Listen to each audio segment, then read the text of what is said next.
1인당 GNI, 1인당 국민소득이라고도 부릅니다. 말 그대로 풀면 한 나라 국민이 일정 기간 국내외에서 벌어들인 소득을 말하는데 이는 이제 국민의 평균적인 생활 수준을 파악하는 지표로도 많이 언급이 됩니다. 오늘 한국은행에서 2분기 국민소득을 발표했는데요. 전기 대비 1% 감소했습니다. 관련해서 최백은 건국대 경제학과 교수 모시고 얘기 나눠보도록 하겠습니다. 교수님 어서 오세요. 네, 안녕하세요. 네, 이제 지난 1분기 실질 GNI 국민소득을 보면요, 전기 대비 1.3%가 증가를 했는데 오늘 이제 한국은행에서 발표한 내용을 보니까 이번 2분기 국민소득은 전기 대비 그러니까 지난 1분기 대비해서 1% 감소를 했거든요. 이 결과를 어떻게 봐야 할까요? 일단 이제 그 국민 총소득이라는 지표 GNI하고요. 네. GDP하고 관계를 좀 잠깐 설명을 드려야 되는데요. 네. 이제 GDP를 가지고 이제 우리나라가 일정 기간 동안에 우리나라에서 만들어진 총 이제 소득을 가지고 이제 우리 그 소득을 가지고 해외에서 이제 수입품도 이제 우리가 구매하는데 이제 지출들을 하고 그러잖아요. 네.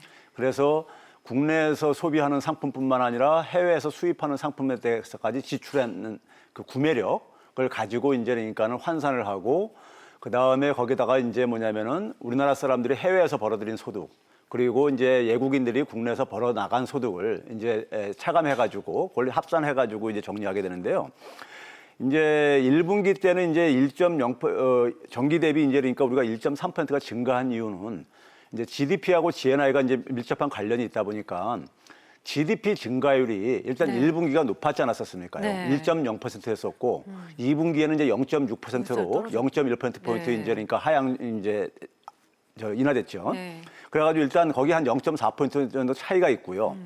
그 다음에 이제 그 교육 조건 그러니까 우리나라가 수출하는 상품의 그 경쟁력하고 수입하는 상품의 가격이라든가 이런 경쟁력하고 했을 때 그 부분에서 한 6조 정도가 그러니까는 1분기에서 2분기를 넘으면서 감소했어요. 네. 근데 이제 1분기 때는 4분기 대비, 지난해 4분기 대비 해가지고 상대적으로 그러니까는 한 3조 4천억 원 정도가 올라갔었는데 1분기에서 2분기를 넘어오면서부터는 한 6조 정도가 감소하다 보니까 이것도 이제 부정적으로 영향을 미친 요인이고요.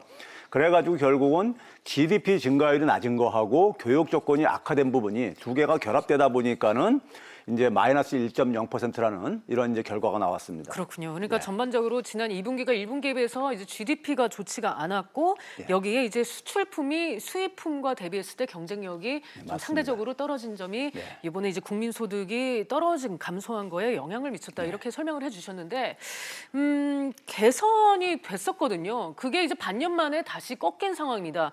현재 이제 그 원인으로는 뭐 유가 아까 앞서서 뭐 교육 조건 악화 등을 말씀을 해주셨는데 전반적으로 좀 어떻게 판단을 하고 계십니까? 여기 좀 이제 우리가 이제 분기별로 비교할 때요. 좀 조심해야 될 부분이 전분기 대비다 보니까는 네. 그러니까 1분기에 이제 1.0%가 GDP가 증가했을 때 그거는 이제 지난해 4분기 대비를 얘기를 하는 겁니다. 네. 근데 지난해 4분기에 우리나라가 마이너스 0.2%였었어요. 아. 그러니까 지난해 4분기가 낮다 보면은 네. 1분기 때는 이제 그 기저 효과라고 하죠. 네. 상승률이 높아질 가능성이 높습니다. 그래서 우리나라 같은 경우 보게 되면 되게 1분기가 2분기보다는 되게 높은 편입니다. 아, 전반적으로 그렇군요. 항상 그런 건 아니지만 네. 전반적으로 되게 이제 그런 이제 추세가 하나 이제 우리가 조심해서 읽어야 되는 부분이 있고요. 네. 그리고 이제 그 교육 조건 같은 경우가 이제 최근에 좀 나빠지고 있는 거는요. 지난해 7월 달부터 유가가 이제 이렇게 올라가기 시작했어요.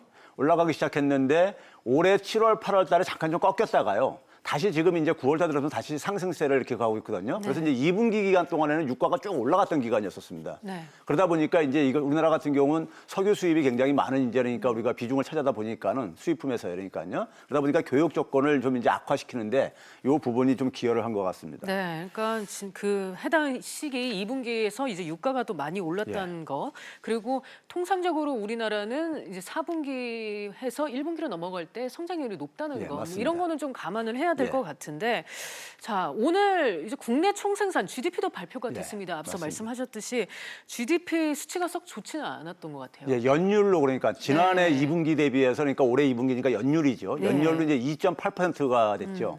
원래 이제 한국은행에서 2.9%를 목표로 했는데 네. 1분기에도 2.8%, 2분기에도 2.8% 해가지고 상반기가 이제 2.8%로 나왔습니다. 네. 그러면 이제 하반기도 지금 한국은행이 한 2.8%로 지금 예상을 하고 있거든요. 그러면 올해 이제 그러니까 한 2.8%로 한국은행이 지난 7월달에 이제 하향 조정한 것보다도 좀 이제 더 떨어질 가능성이 있다는 얘기고요. 네. 저는 근데 이 2.8%가 전후가 거의 고착화되는 게 아닌가 생각이 들어요. 우리나라가 2012년도부터 2%대로 이제 진입을 했는데요. 네. 성장률이요. 그래서 2014년도하고 2017년 지난해만 빼놓고는 그때 이제 두 번 이제 3%대를 기록했고 나머지 전부 다 2%대 기록했었어요. 그러니까 한국은행도 얘기하는 것이 우리나라 잠재 성장률이 2% 후반으로 이제 떨어진 게 아닌가 이렇게 이제 그 하는 것이고요.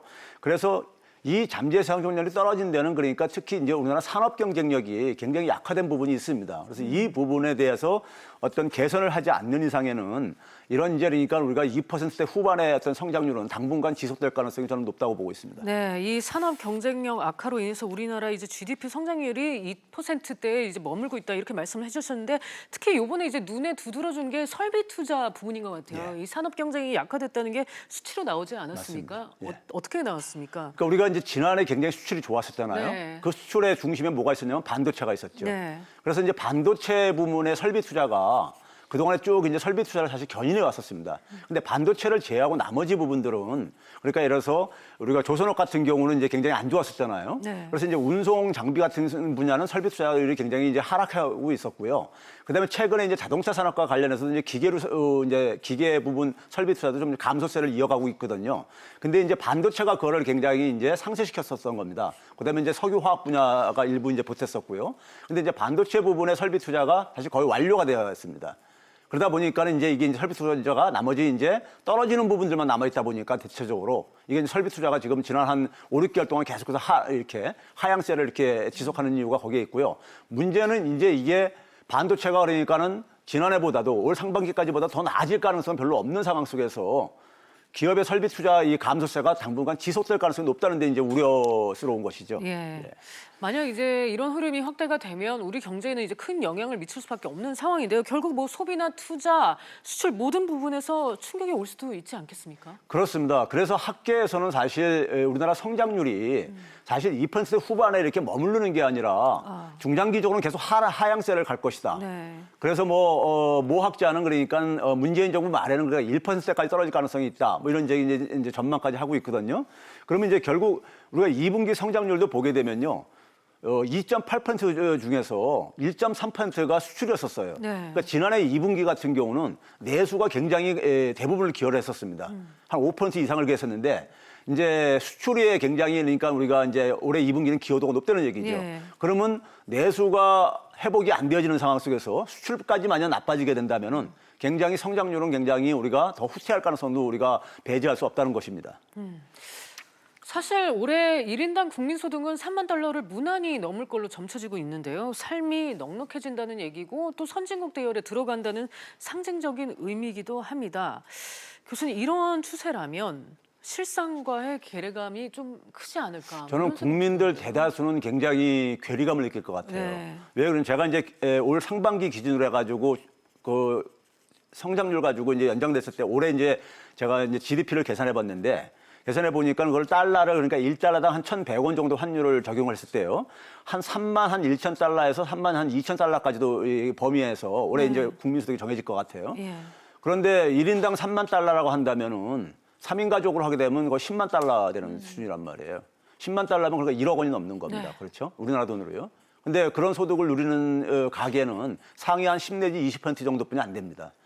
실제로 보게 되면은 하위 50% 소득은 후퇴를 하고 있고 예. 가처분 소득만 기준으로 보게 되면 하위 60%까지 후퇴를 하고 있어요. 네. 그러니까 이제 뭐 같은 이제 조세라든가 아니면 이제 그러니까 사회 부담금들이 이제 이게 부담이 증가하면서 지금 뭐냐면 지난 시간에도 제가 얘기 드렸지만은 중산층이 굉장히 저소득층화돼 가고 있거든요. 네. 그러니까 대다수 성장이라는 것이 우리가 과거에는 대다수 국민들이 혜택을 좀 이렇게 누렸는데 똑같지는 않다 하더라도 근데 이제는 성장을 굉장히 소수만이 그러니까 지금 이제 독점적으로 누리고 있다는 얘기입니다. 그러다 보니까는 이 국민소득이라는 것이 별 의미가 없는 과거 그러니까 선진국가에서 3만 달러, 4만 달러라는 것은 대다수 국민들이 어쨌든 간에 다 중산층 이상의 어떤 삶을 누리고 그랬었던 것인데 우리 사회 속에서는 오히려 국민소득은 높아지는데 중산층은 저소득층화되는 이런 역설적인 현상이 발생하고 있는 겁니다. 그러네요. 정말 예. 역설적이라고 할 수 있을 것 같습니다. 국민소득은 높아지는데 중산층은 또 저소득층화되고 있는 이런 상황. 끝으로 이제 하나만 더 여쭤볼게요. 이 현재 경제 상황으로 볼 때 3만 달러의 시대 뭐 이 의미를 좀 신중하게 바라봐야 될 것 같다는 생각이 들고요. 이제 양적 성장뿐만 아니라 우리 경제의 이런 수준에 맞춰서 좀 질적인 성장이 필요한 게 아닌가 하는 생각이 드는데 교수님 이와 관련해서 좀 조언 맞습니다. 결국 부탁드릴게요. 가게 입장에서 보게 되면 좋은 일자리거든요. 네. 근데 그동안 좋은 일자리가 제조업이 했었어요. 그런데 지금 이제 기업들 차원에서 보게 되면 기업들이 새로운 이제 사업을 못 만들어내고 있습니다. 그러다 보니까 국민 경제 차원 속에서는 산업 구조를 그러니까 이걸 좀 질적으로 좀 전환시키는 것이 안 되고 있는 것이고요. 그러다 보니까는 좋은 일자리는 줄어들고 갈수록 그러니까 국민들은 그러니까 이제 나쁜 일자리에 더 이제 대부분이 이제 그러니까 집중되게 되고요. 그런 상황 속에서 이제 앞에서 얘기했듯이 중산층들이 저소득층화돼 가고 있는 건데 그래서 양적인 성장이라는 것이 앞에서 얘기했듯이 의미가 별로 없어진다는 얘기죠. 네. 성장의 혜택이 그러니까는 뭐 소수한테만 집중된다면은 대다수 국민들은 성장은 도대체 왜 해야 되는 것이냐 이런 이제 질문이 가능한 것이죠. 이제 그런 점에서 이 대다수 국민들이 좋은 일자리를 가질 수 있는 산업 생태계를 좀 더 그러니까 우리가 활력 있게 만드는 것이 저는 굉장히 현 정부의 그러니까는 급선무라고 생각합니다. 네.